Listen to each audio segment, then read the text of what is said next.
यद भद्रम तन्नासो। दया तथा आनंद से पूजित जिनका नाम उन महर्षिवत हो गया बारंबार प्रणाम।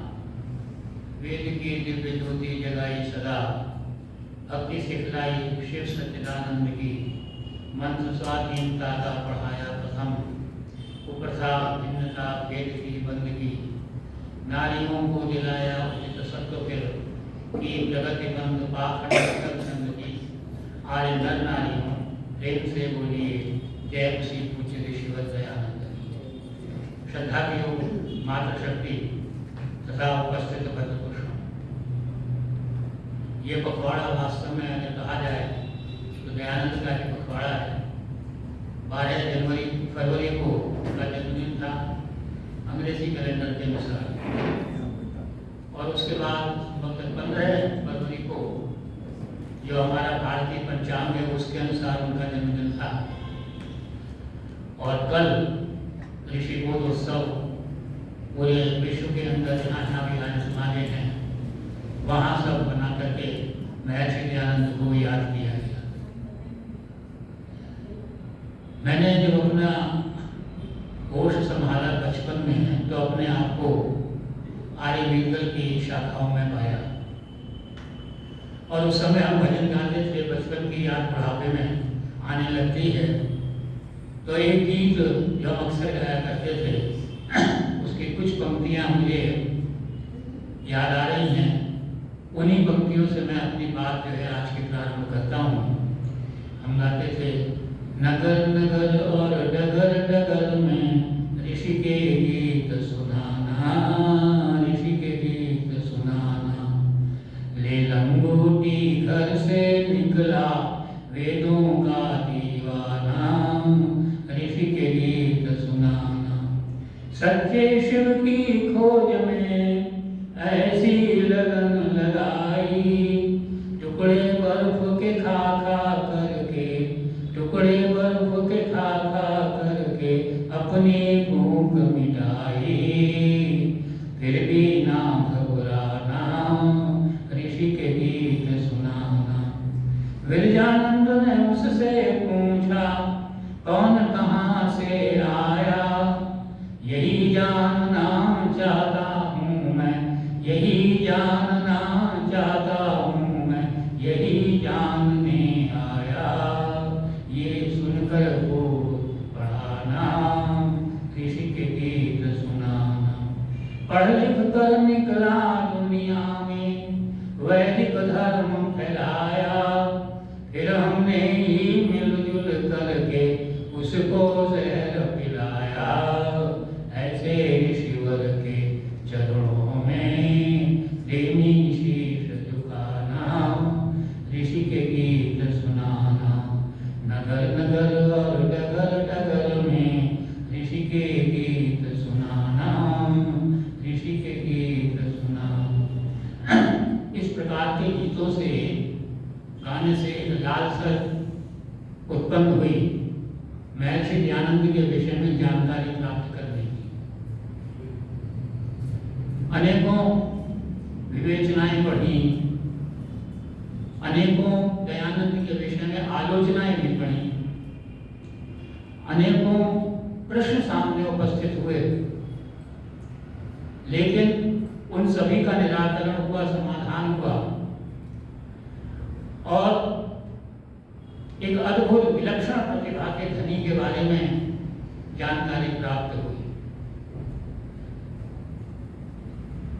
कल का जो दिवस था, बोध दिवस, वो हमको एक बात की यह याद दिलाता है कि सामान्य रूप से जो दैनिक जीवन की सामान्य घटनाएं होती हैं उनको हम सामान्य लोग सामान्य दृष्टि से ही देखते हैं, लेकिन जो महापुरुष होते हैं, विलक्षण प्रतिभा के धनी होते हैं, वो उन्हीं से संबल प्राप्त करते हैं और उसी से उनका मार्ग प्रशस्त होता है और वो इस संसार को आलोकित करते हैं, इसको प्रकाशित करते हैं। राजकुमार सिद्धार्थ थे, भ्रमण करने जाते थे। एक दिन वृद्ध को देखा तो बुढ़ापा देखा, एक दिन बीमार को देखा तो बीमारी देखी, एक दिन शव को देखा तो मृत्यु देखी, और फिर उनके आकांक्षा मन में जागृत हुई कि मृत्यु के विषय में जानकारी प्राप्त करूं और मोक्ष मार्ग देखने के लिए, ढूंढने के लिए वो आगे बढ़ गए और राजकुमार सिद्धार्थ से महात्मा बुद्ध बने। हमारे विज्ञान में एक वैज्ञानिक हुए हैं न्यूटन, संभवतः भौतिक विज्ञान के हर प्रकरण में उनकी दखलंदाजी है। उन्होंने पेड़ से एक फल गिरते हुए देखा और विचार किया कि ये फल नीचे क्यों गिर रहा है, ऊपर क्यों नहीं चला जाता, और उन्होंने गुरुत्वाकर्षण की बात हमको बताई। पत्तों पर से प्रकाश क्षमता देखकर मैं फोटोग्राफी का आविष्कार किया। भाप से पतलोई उठते देख करके जेम्स वाट ने भाप इंजन का आविष्कार किया। इसी प्रकार से मूल शंकर ने जब शिवलिंग के ऊपर चूहे को चढ़ते हुए देखा, सभी देखते हैं सामान्य रूप से, तब उनके विषय में एक जिज्ञासा जागृत हुई। सच्चे शंकर की जानकारी प्राप्त करने के लिए सच्चे शिव के विषय में जानकारी ली, और फिर बहन की मृत्यु देखी, चाचा की मृत्यु देखी, और मृत्यु का रहस्य उनके सामने एक प्रश्नवाचक चिन्ह बन करके खड़ा हुआ और वो घर से निकल पड़े।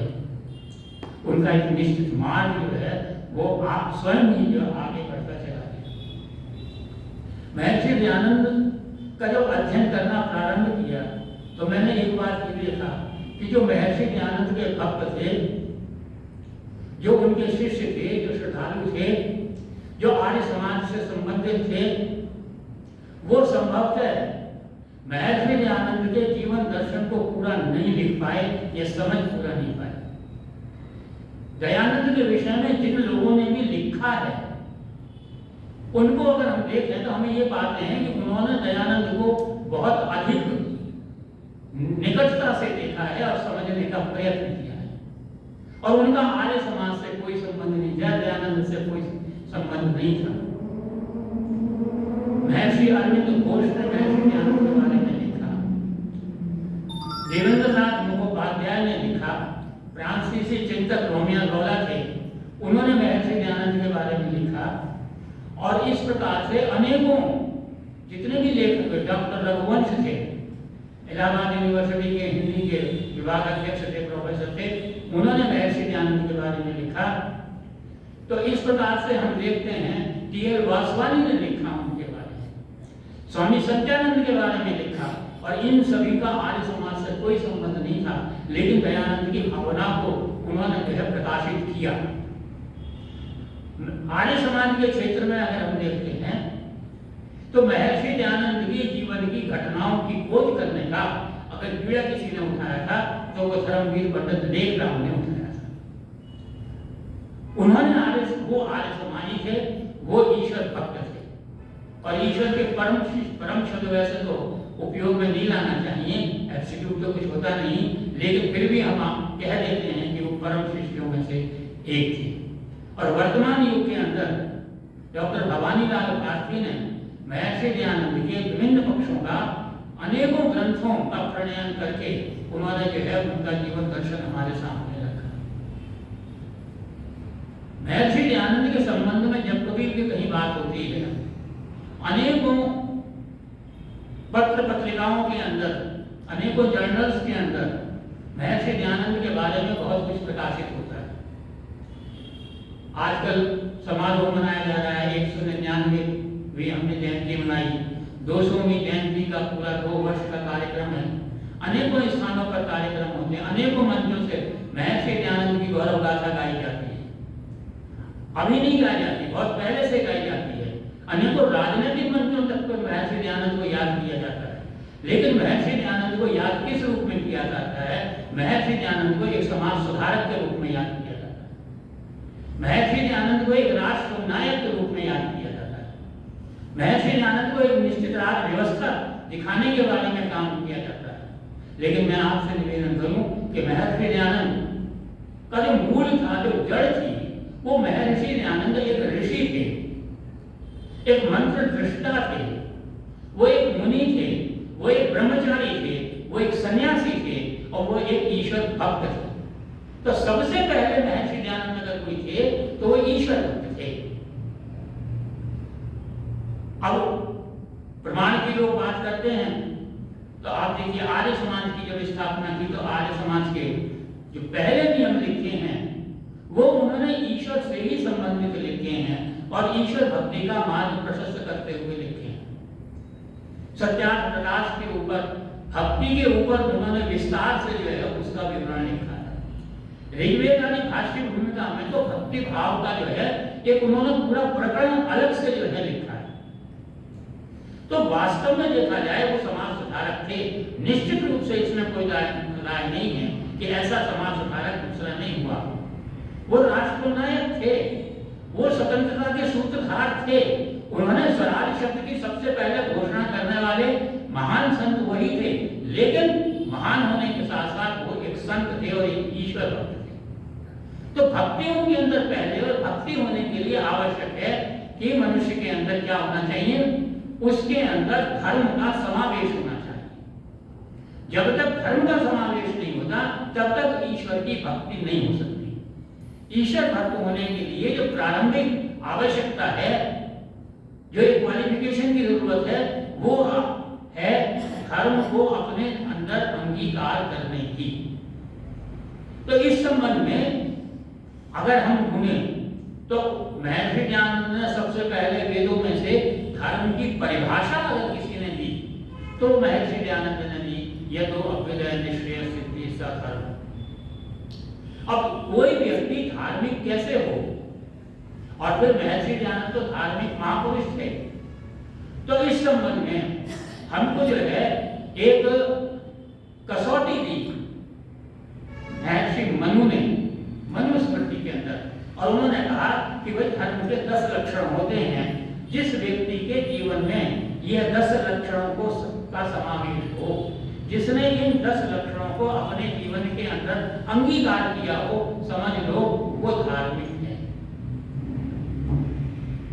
पिछले गत रविवार को जो बात चली थी तो मैंने आपके सम्मुख महर्षि दयानंद की एक विशेषता रखी थी कि महर्षि दयानंद की एक बहुत बड़ी विशेषता ये है कि उनकी जीवन झांकी के अंदर हमें समस्त विश्व के महापुरुषों के जीवन की झांकी के दर्शन प्राप्त होते हैं।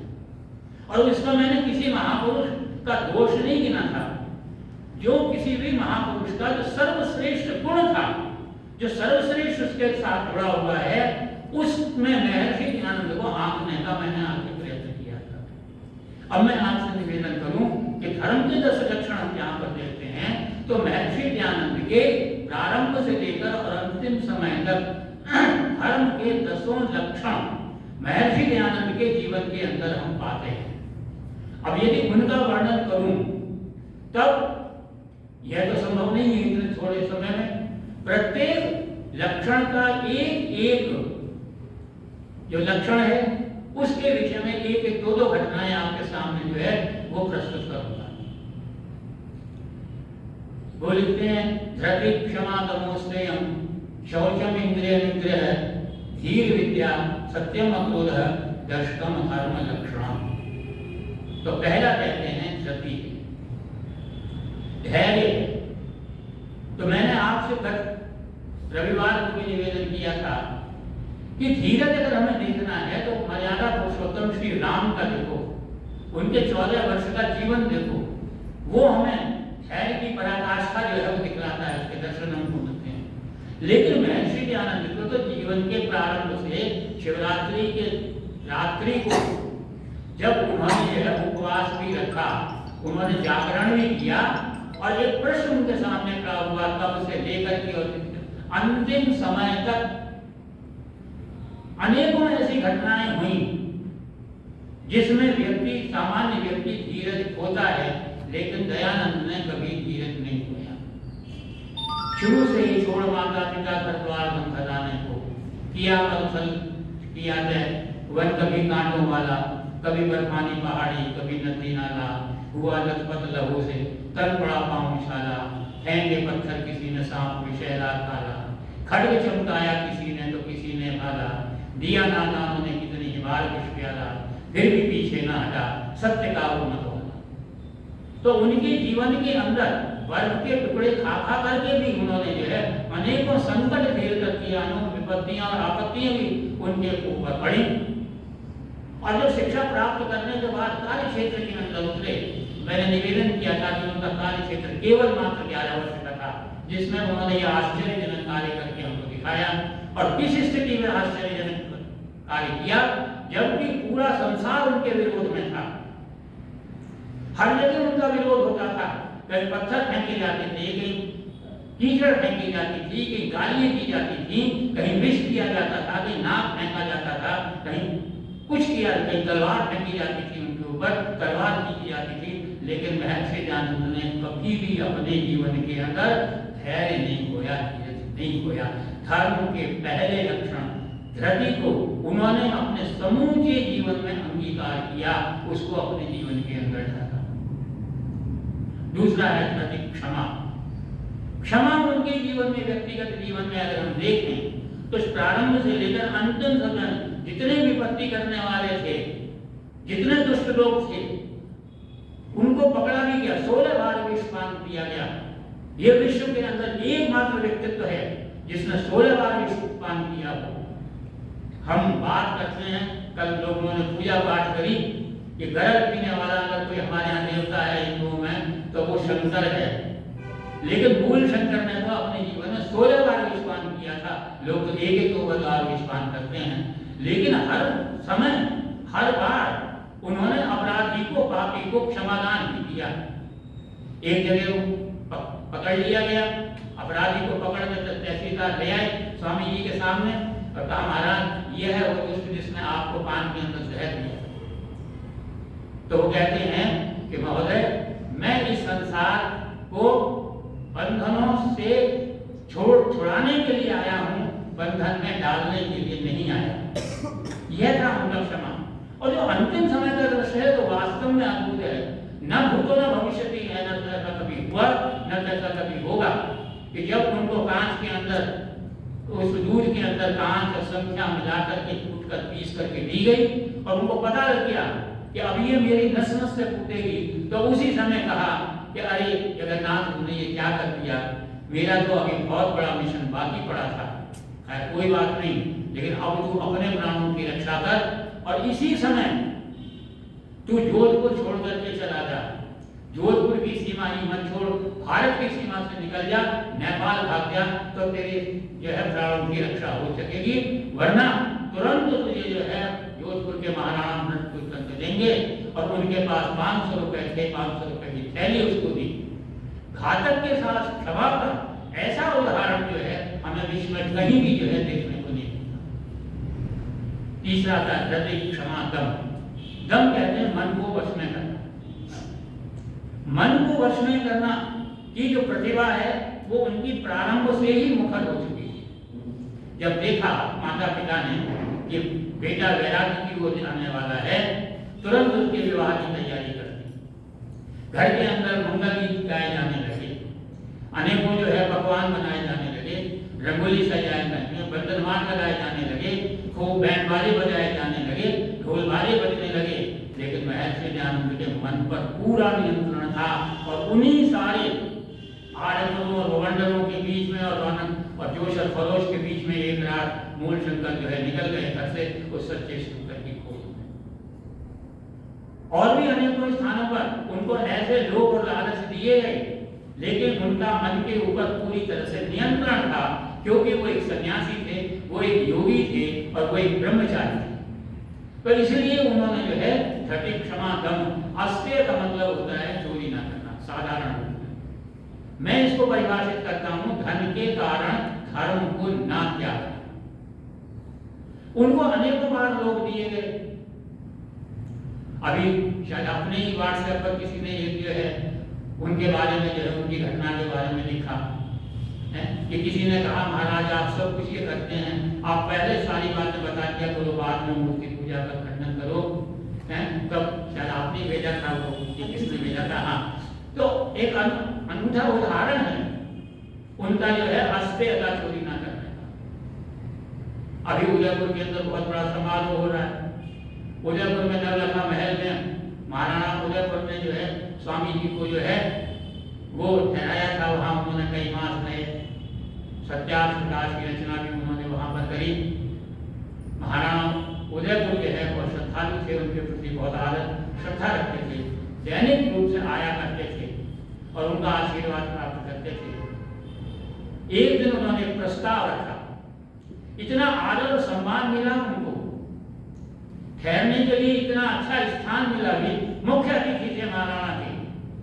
और फिर एक प्रस्ताव रखा महाराणा ने कि महाराज मेरी एक इच्छा है कि आप मेरे राजगुरु बन जाइए, और साथ में ये एक लिंग का मंदिर है जिससे करोड़ों रुपए महीने की आय है। ये मैं आज की बात नहीं कर रहा, आज से 150 वर्ष पुरानी बात कर रहा हूँ। तब करोड़ों वर्ष कितने करोड़ों रुपए कितने होते थे, इसके आय है, आप इसके पीठाधीश बन जाइए, मठाधीश बन जाइए। ये प्रस्ताव किया। महर्षि कहते हैं कि महाराज आपकी राज को मैं एक दौड़ में पूरा कर सकता हूँ, लेकिन तो परमपिता परमात्मा की राज को कैसे छोड़ करके जाऊंगा, कैसे मैं जो है सत्य को त्याग कर पाऊंगा। तो ये था उनका वास्तव में अस्थिरता अपने जीवन में धारण करना। कई बार ऐसे उनसे प्रस्ताव रखे गए।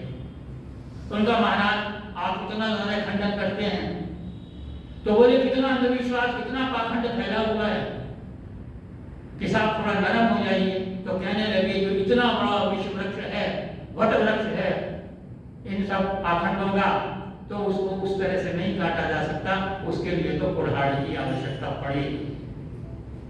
तो इसलिए उन्होंने जो है जितने उनको लोभ लालच दिए गए, उन्होंने सबको जो है अस्वीकार कर दिया। वरना महर्षि दयानंद भी अगर समझौता कर लेते उस समय, तो ना जाने कितने लाखों और करोड़ों की संख्या में अंधविश्वासी पाखंडी उनके पीछे दौड़ रहे।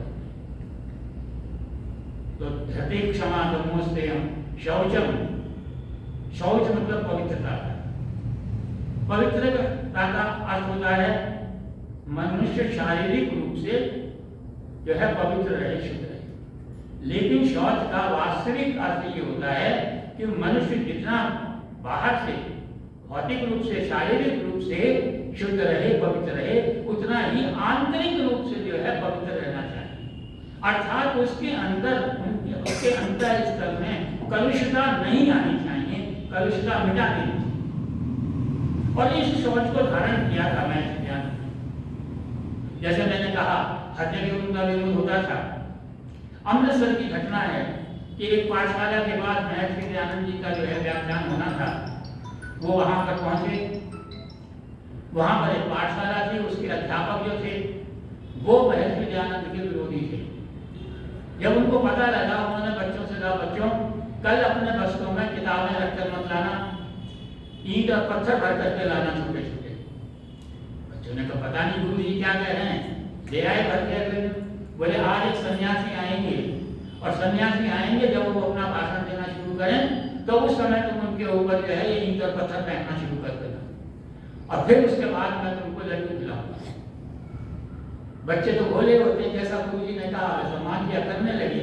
महर्षि दयानंद उनको रोका और उनसे कहा, उनको यह नहीं कि डांटते, बल्कि उनको एक शिष्टाचार का जो है पाठ पढ़ाया कि जब भी कोई आता है तो उससे हमारा व्यवहार कैसा होना चाहिए, हमारे बड़ों के प्रति हमारा व्यवहार कैसा होना चाहिए, हमें शिष्टता होनी चाहिए, अशिष्टता नहीं होनी चाहिए। और ये बात पढ़ा करके बीच में पूछ लिया कि ये तुमने करा क्यों। तो बच्चे तो भोले होते हैं, उन्होंने कह दिया साहब गुरु जी हमको लड्डू खिलाएंगे। बोले इतनी सी बात, लड्डू खाने? अपने सेवक को कहा जाओ मिठाई लेकर के आओ, बच्चों को मिठाई। लेकिन मात्र भी कलुषितता नहीं थी उनके मन के अंदर। पिछली बार भी मैंने उदाहरण दिया था, स्वामी जी की कुटिया के पास एक दूसरे स्वामी जी थे, महात्मा थे। रोज नियमित रूप से प्रातःकाल उठ के प्रातःकाल मंत्रों के रूप में जो है महर्षि दयानंद को गालियां दिया करते। उनके सेवक आए, श्रद्धालु आए, टोकरे में फल लेकर के स्वामी जी को अर्पित की। स्वामी जी ने सारे फल निकाल कर उनमें से अच्छे अच्छे फल निकाले और कहा ये महात्मा जी को जाकर के ले आओ कि महाराज जी तो रोज आपको गाली देते हैं। बोले कोई बात नहीं, वो अपना काम करते हैं, मैं अपना काम करता। तो वास्तव में शारीरिक और आंतरिक पवित्रता के अंदर महर्षि दयानंद पूर्ण रूप से शुद्ध थे और पवित्र थे, और शौच का उन्होंने अपने जीवन के अंदर पूरी तरह से शौच को धारण किया। धृति क्षमा दमो स्नेहम शौचम इंद्रिय निग्रह। इंद्रिय निग्रह जो है, और आज भी तो नितांत बहुत बड़ी आवश्यकता है हमारे समाज के अंदर, अर्थात अपने इंद्रियों को जो है वो नियंत्रण के अंदर रखना। करना। आज के हमारा जो वातावरण है, जो परिवेश है, उसके लिए महर्षि ज्ञानानंद का संपूर्ण जीवन, जो उनकी इंद्रियां थी उसको काबू में रखा, उनको नियंत्रण के अंदर रखा। अनेकों इस प्रकार की घटनाएं हुई। एक जो है वो वैश्या गई, उसको भेजा गया, कुछ धन दिया गया, लालच दिया गया श्रृंगार करके, और वो महर्षि दयानंद को सम्मोहित करने के लिए उसको भेजा। जब गए, महर्षि दयानंद ने देखा तो उसको माता कह करके उसको प्रणाम किया। वो उनका तेज खोज देख करके इतनी प्रभावित हुई, इतनी श्रद्धान्वित हुई कि वो वापस उनको प्रणाम करके जो है लौटे। तो उन्होंने धृति, क्षमा, दमो, संयम, शौचम, इंद्रिय निग्रह प्रारंभ से लेकर अंत तक महर्षि दयानंद के हर क्षण के अंदर हमको दिखाई देता है। तो धृति, क्षमा, दमो, संयम, शौचम, इंद्रिय निग्रह, धीर, बुद्धि। महर्षि दयानंद ही एक ऐसे धार्मिक महापुरुष थे इस युग के अंदर जो बुद्धि वाले थे। बाकी जितना भी धार्मिक परिवेश था, सारा परिवेश जो है अंधविश्वास से भरा हुआ था। अंधविश्वास से क्या था, क्या नारा था? बाबा वाक्यम प्रमाणम। बाबा वाक्यम प्रमाणम से उन्होंने जो है सारे समाज को अपने अधीन कर लिया, और फिर क्या किया? गुरुडम की स्थापना की। महर्षि दयानंद ने इन दोनों को हटा दिया। वो तर्क और विवेक की कसौटी पर खरी उतरने वाली बात कहा करते थे। आर्य समाज की स्थापना की। जब उनके श्रद्धालुओं ने, शुभचिंतकों ने कहा, महाराज आपके काम को आगे कौन बढ़ाएगा, एक संस्था बनाइए। कहते बनाना है, समाज बना लो, लेकिन इस बात का ध्यान रखना दूसरे संस्थाओं के तरह से इसमें भी कोई गड़बड़ झाला ना हो जाए, बाबा वाक्यम प्रमाणम ना आ जाए। और भाई मैं तो महर्षि दयानंद की महानता देखी, इतना बड़ा वेदों ज्ञाता जो है, जो इतने बड़े बड़े शास्त्रार्थों के अंदर उसके सामने कोई टिक नहीं सकता था। वो कहते हैं मैं तो एक सामान्य पुरुष हूँ। एक स्थान पर उन्होंने कहा कि अगर मैं प्राचीन वैदिक युग में हुआ होता तो ब्रह्मा से लेकर के अंतिम तक पातंजलि आदि ऋषियों के अंत के अंदर मेरा नाम लिखा होता। तो वहां पर भी मैं समाज की स्थापना करते भी कहते हैं भाई मैं तो अल्पज्ञ हूँ, तर्क और विवेक की कसौटी पर कोई बात हो तो संशोधन कर लेना। इतना वो जो है वो वास्तव में बुद्धिवादी अगर को के स्थापना करने वाला प्रणेता अगर इस युग में था तो महर्षि दयानंद थे। और उसी बुद्धिबल का जो है वो प्रताप था कि उन्होंने जो भी शास्त्रार्थ किया उस शास्त्रार्थ में उनके आगे कोई टिक ना सका, कोई टिक नहीं सका उनके सामने। आज भी स्थिति क्या है, आप किसी के आगे कोई बात करिए और आप कोई प्रश्न चिन्ह किसी के आगे रख देते हैं, धार्मिक व्यक्ति के आगे, तो सीधा प्रश्न करता है आप आर्य समाजी हो क्या? अर्थात वो उत्तर देने में असमर्थ है। तो बुद्धि को, और इसीलिए महर्षि दयानंद ने महामंत्र दिया हमको। क्यों दिया वो महामंत्र? क्योंकि उस मंत्र के अंदर, गायत्री मंत्र के अंदर क्या प्रार्थना करते हैं हम? ईश्वर के बुद्धि की तो प्रार्थना करते हैं। तो वो बुद्धि हम जो है ईश्वर से मांग रहे हैं। क्यों? क्योंकि बुद्धि ही बुद्धिर्यस्य बलम तस्य निर्बुद्धस्य कुतो बलम। वो कहते हैं जिसके अंदर बुद्धि होती है उसके अंदर बल होता है। और शारीरिक रूप से कितना ही बलवान हो, अगर निर्बुद्धि है, अगर कोई बहुत बढ़िया नई बस आपके सामने ला करके खड़ी कर दी जाए और कह दिया जाए कि इस बस का जो चालक है, जो ड्राइवर है, वो एक शराबी है, आप कभी उस बस के अंदर नहीं बैठे। तो महर्षि दयानंद ने जो है उनका जीवन का आधार जो था वो वास्तव में बुद्धि था। तो धीर, विद्या और विद्या के जो है वो तो भंडारी थे। और आर्य समाज के अंदर विद्या के संबंध में जो उन्होंने निर्देश दिया वो क्या दिया? वो निर्देश ये दिया कि अविद्या का नाश और विद्या की वृद्धि करनी चाहिए। पहली आवश्यकता क्या है? अविद्या का नाश करना चाहिए। ये महर्षि दयानंद अपने जीवन के अंदर हमारा मार्गदर्शन करते हैं। जिस वक्त पहुंचे विद्यानंद के पास एक बहुत बड़ी जो है वो गठरी थी ग्रंथों की, वो लेकर के गए थे। उन्होंने पूछा क्या क्या पढ़ा? सब कुछ बता दिया, मैंने ये पढ़ा, मैंने वो पढ़ा, मैंने वो पढ़ा, सब कुछ बता दिया। और साथ में साथ ये इतनी पुस्तकें हैं मेरे पास जो मैं पढ़ी हैं। तो विद्यानंद कहते हैं ऐसा करो, जो कुछ पढ़ा है से निकाल दो, जाओ यमुना में, सारे ग्रंथ यमुना के अंदर बहा दो और अपने मन को बिल्कुल रिक्त करके मेरे पास आओ, जितनी अविद्या है उसको समाप्त करके आओ। गए और सब कुछ बहा दिया यमुना के अंदर और एक क्लीन स्लेट होकर के स्वामी विद्यानंद के आगे खड़े हुए और वास्तविक विद्या का ज्ञान उन्होंने प्राप्त किया और उसी ज्ञान का प्रकाश जो है उन्होंने संसार के अंदर फैलाया।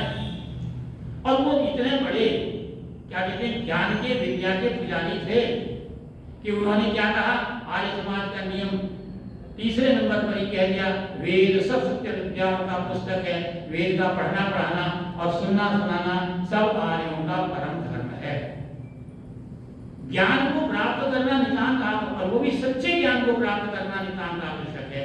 तो उसको उन्होंने विद्या को स्वयं ग्रहण किया और समाज से अविद्या का नाश करने का जो है यही उनके जीवन का प्रमुख रूप से जो है वो उद्देश्य था।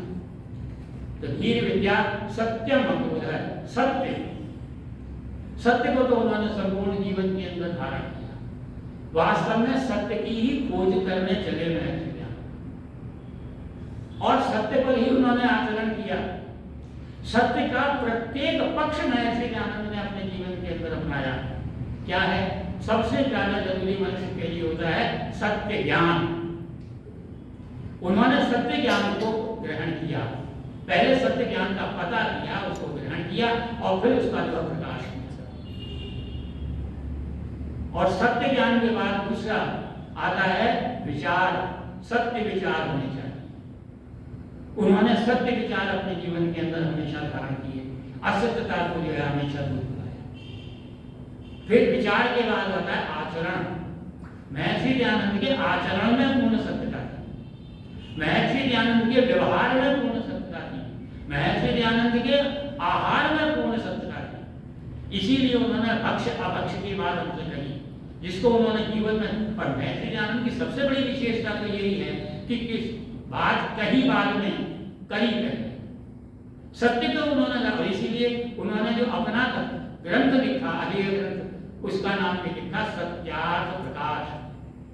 और आर्य समाज के नियम लिख लीजिए, प्रारंभ के आधे नियमों में सत्य से ही उन्होंने नियम को प्रारंभ किया है। पहला नियम है सब सत्य विद्या, दूसरा है सच्चिदानंद स्वरूप। वेद सब सत्य विद्याओं की पुस्तक है, सत्य के ग्रहण करने और असत्य के छोड़ने। मतलब उन्होंने सत्य का तो उनका आधार था और उन्होंने सत्य से कभी असत्य से कभी समझौता नहीं किया। बरेली में गए जहां पर स्वामी मुंशी राम जी जो श्रद्धानंद बने, उन्होंने उनके भाषण सुने तो वहां पर खंडन करते ही थे। तो वहां पर उन्होंने, और वहां आते कौन थे? कमिश्नर आते थे, कलेक्टर आते थे, पुलिस के अधिकारी आते थे, बड़े बड़े पादरी आया करते थे, बड़े विद्वान लोग आया करते थे और हर मजहब के हर संप्रदाय के आते थे।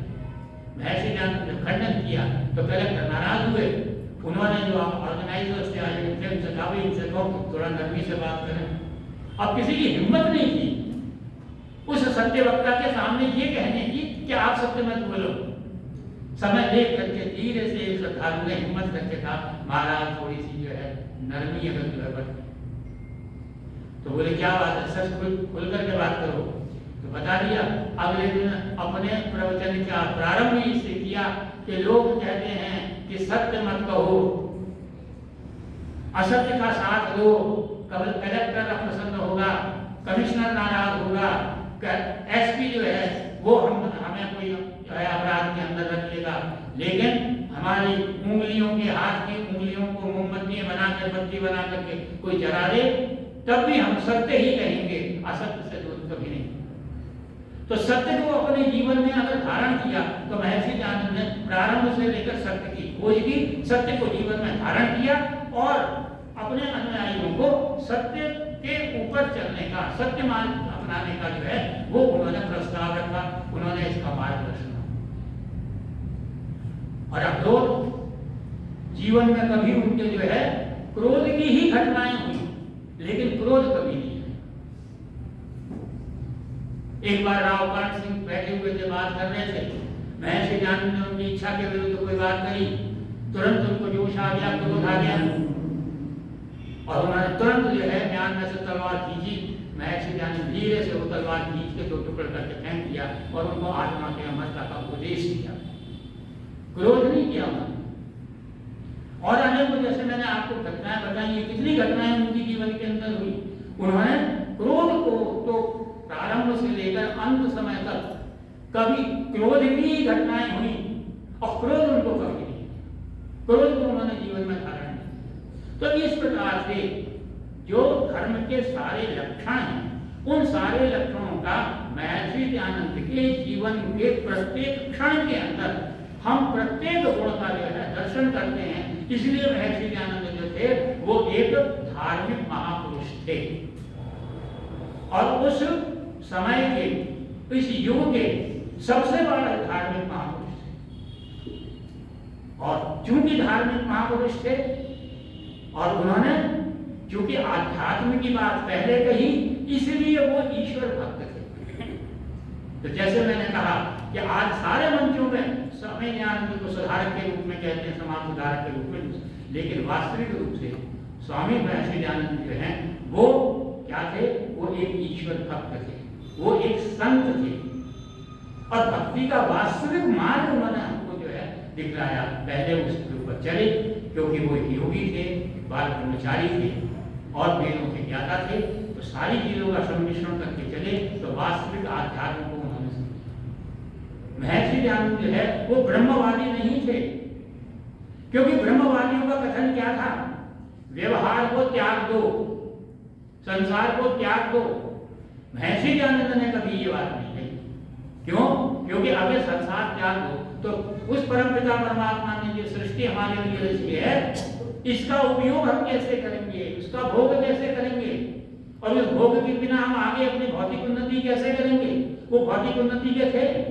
लेकिन जहां वो ब्रह्मवादी नहीं थे, उन्होंने ब्रह्मवाद के अंदर वो कमी देखी, तो दूसरी ओर प्रकृतिवादी थे। वो कहते थे सारा उपभोग ही उपभोग करो, अपने जीवन के अंदर सुख ही सुख प्राप्त करो। और उसके प्रणेता चार वाक थे, जिन्होंने कह दिया यावत जीवे तो सुखम जीवे, भस्मीभूत से देहस्य पुनरागमन, जब तक जियो सुख से जियो, कर्ज लो ही पियो, और 5 मकान दे दीजिए, इनका उपयोग करो। क्योंकि मुद्रा, मध्य, मान, मैथुन, ये सारे जो है उन्होंने 5 जो है वो हमको मीन, ये 5 जो है दीजिए कि इनका उपयोग करो। उसने क्या किया? समाज को स्वच्छंद बना दिया, उच्छृंखल बना दिया और समाज जो है पतन की ओर चले गया। महर्षि दयानंद ने कहा कि भाई ब्रह्मवाद के अंदर ये कमी है, केवल प्रकृतिवाद के अंदर ये कमी है, इसलिए उन्होंने अध्ययन करके जो है प्रतिपादन किया त्रैतवाद। उन्होंने कहा कि भाई ब्रह्म भी अनित्य है, आत्मा भी अनित्य है और यह प्रकृति भी अनित्य है। और उन्होंने भोग के लिए कहा, लेकिन त्यागमयी भावना से भोग की बात जो है महर्षि दयानंद ने हमको जो है वेदों के माध्यम से जो है उसका उपदेश। समाज ये बात नहीं कि केवल जो धार्मिक थे, समाज की बात मैंने पिछली बार कही थी। समाज के अंदर उन्होंने कौन सा ऐसा क्षेत्र है जिसके अंदर महर्षि दयानंद ने सुधार ना किया हो? और सबसे बड़ा उदाहरण जो है नारियों का। नारियों का मैंने पिछले बार आपको एक कर्म किस्सा भी सुनाया था, जिसको देख करके महर्षि दयानंद रो पड़े थे। वो नारियों का इतना उत्पीड़न होता था और सबसे बड़ी जड़ जो थी वो सती प्रथा थी। महर्षि दयानंद ने सती प्रथा का विरोध किया। ये बात सही है कि सती प्रथा का विरोध राममोहन राय ने उनसे पहले किया था, इसलिए उनका नाम पहले दिया जाता है। लेकिन महर्षि दयानंद राममोहन राय ने सती प्रथा का विरोध किया था। बाल विवाह का महर्षि दयानंद ने सती प्रथा और बाल विवाह का प्रतिरोध किया था, लेकिन उसका निदान नहीं किया था। उन्होंने उसका कारण देखा, ये सती प्रथा क्यों हुई, क्यों बाल विवाह प्रारंभ हुए। तब ये देखा कि जब यवन काल आया तो उस यवन काल में जो है जो बेटी के माता पिता मजबूर हो गए बालकों की जो है बाल विवाह करने के लिए, और उनके जीवन की रक्षा, उनके सतीत्व की रक्षा के लिए सती प्रथा प्रारंभ हुई। लेकिन वो सती प्रथा किस दुर्गति के साथ जो है उसको जो है लगाया गया। जब आवश्यकता पड़ी तो पद्मिनी ने जो है जवाब दिए, सही बात है, लेकिन हर एक को अब एक बाल विधवा, छोटी सी बालिका विधवा हो गई, जिसको अपने जीवन के अंदर जीने की चाहना है, जो सुख को देखना चाहती है, उसको आप ठीक करके जबरदस्ती जो है आगे के हवाले कर दो। ये हैवानियत नहीं है तो क्या है? तो इस कारण उन्होंने सती प्रथा और इनको कैसे रोका जाए, तो उन्होंने एक हमको जो है एक इसका निराकरण दिया, समाधान दिया, और वो दिया विधवा विवाह। और विधवा विवाह का केवल मात्र समाधान ही नहीं दिया, इतने प्रभावी ढंग से उसको बात कही कि उस समय उनके शिष्यों ने इस कार्य को प्रारंभ किया। अपने साहित्य के अंदर महर्षि दयानंद के सिद्धांतों को प्रतिपादित करने वाला हिंदी का सबसे बड़ा साहित्यकार था मुंशी प्रेमचंद, जिसको हम उपन्यास सम्राट कहते हैं। आज भी उसको कोई नकार नहीं सकता, उसके साथ में दूसरा आ नहीं सकता। और वो मुंशी प्रेमचंद कहते हैं महर्षि दयानंद का चित्र साथ रखते थे, और वो पहले व्यक्ति थे जिन्होंने विधवा से विवाह किया। उनके परम शिष्य श्रद्धानंद थे। श्रद्धानंद ने विधवा विवाह की बात करी, सबसे पहले अपने पुत्र हरिश्चंद्र का विवाह विधवा से किया, अपने साथी गुरुदत्त का विवाह जो है विधवा से किया। तो एक विधवा विवाह की प्रथा जो महर्षि दयानंद ने प्रारंभ की, उसके अंदर वास्तव में नारियों के अंदर नव चेतना जागृत हुई। एक बाल विधवा थी, नाम था उसका सरला ठकराल। वो सरला ठकराल बाल विधवा थी, लेकिन महर्षि दयानंद को उसने पढ़ा था, उसने सुना था। सुनने के बाद वो मजबूत रही, स्ट्रांग रही, आगे बढ़ी।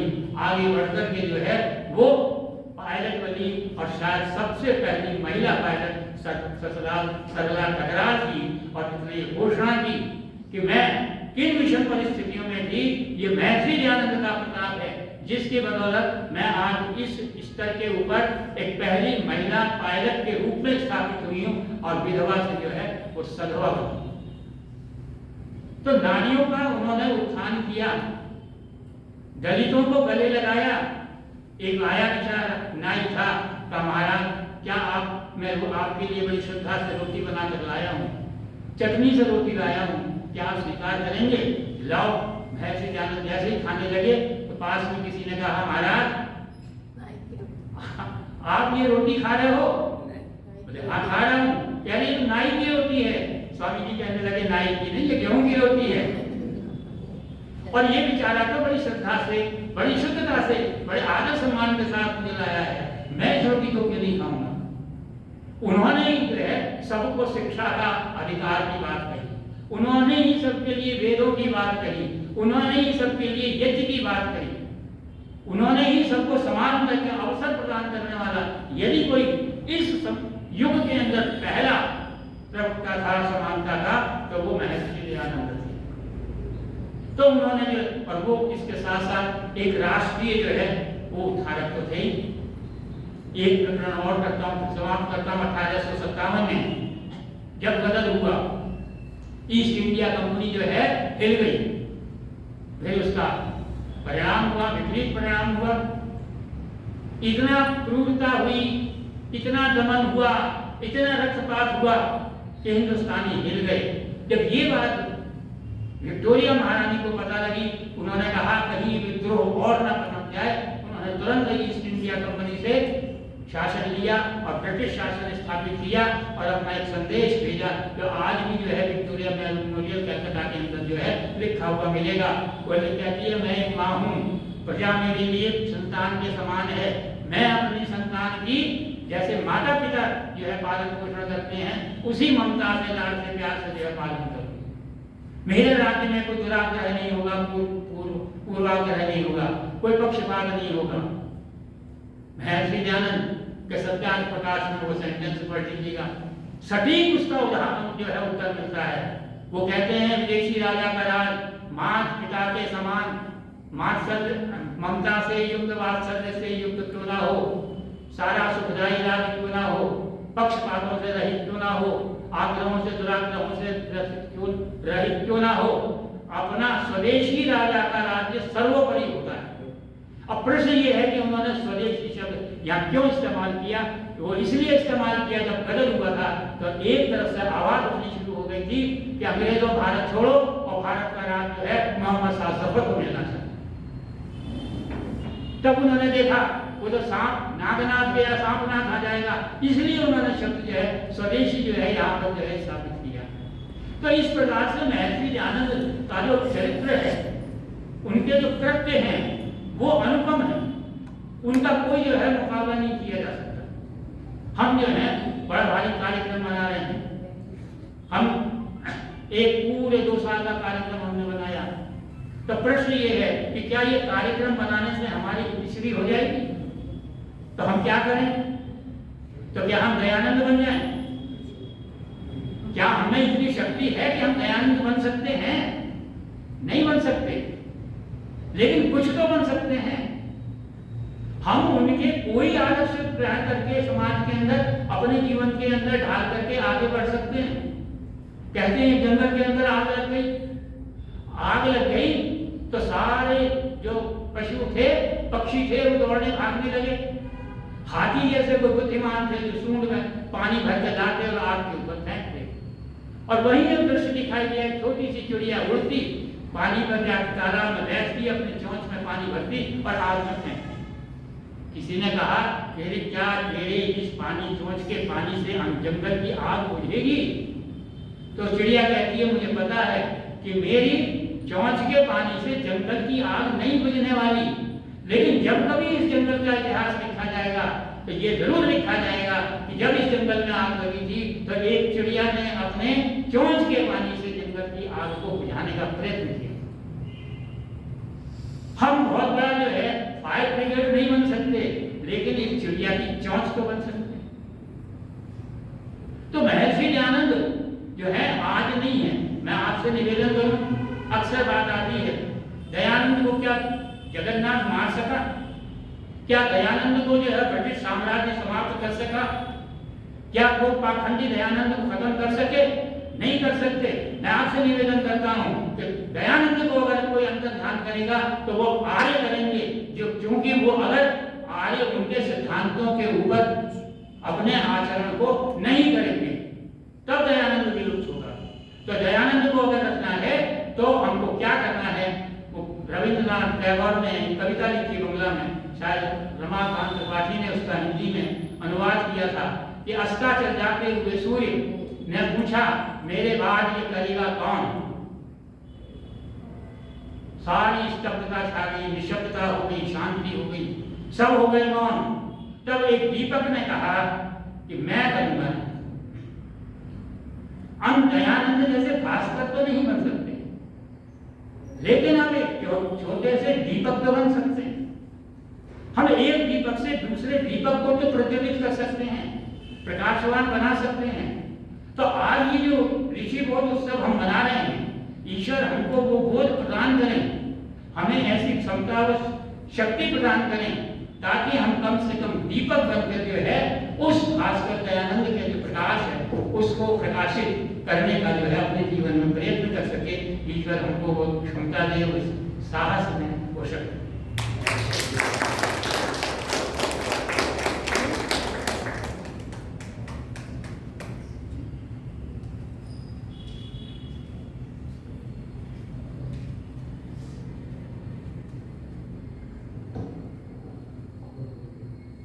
पारिवारिक सत्संग में आए सबको सादर नमस्ते।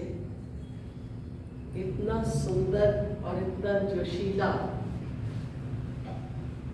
भाषण सुनने के बाद पटनागर जी थोड़ा गर्म पानी धन्यवाद।